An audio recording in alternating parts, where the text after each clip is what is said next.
के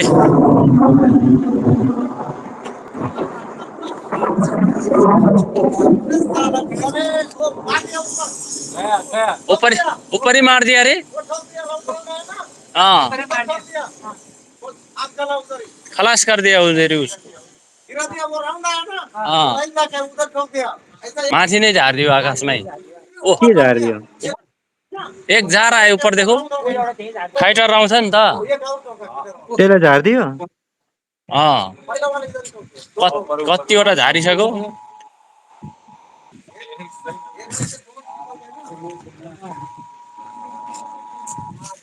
के बजेको त्यो कुइया चाहिँ? यहाँको त्यो साइरन हो कि यहाँ यस्तो हुँदैछ भनेर। मोबाइलमा बजाइ बजाइ गर्छ त्यो।